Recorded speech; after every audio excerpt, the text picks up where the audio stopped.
वंदे पुरुषोत्तमम्। उर्जना August 2023 332तम Hrithik सम्मेलन रे परम पूज्यपाद श्री श्री आचार्य देवଙ୍କ अभिभाषण। कर्मी मानकु प्रायशः ही भाविबाकु पड़े आमे माने कौन। ठाकुरଙ୍କ कर्मी जदि सही महान जीवन प्रति तीव्र न हुए ताहेले से कौन करिवो। केवल यही धला धोती पिंधि एक प्रकार नाटक करिवो किंतु युक्त हेब नाही। आउ केही जने ठीक ठीक युक्त अछि कि ना सेटा कहिबे तार परिवार तार परिवेश जो माने ता संस्पर्श रे थांती से माने ही कहिबे एही मनीष भक्त ना भंड।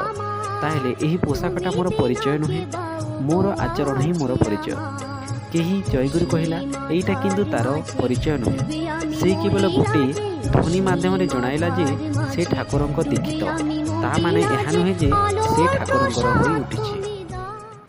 वंदे पुरुषो जय गुरु।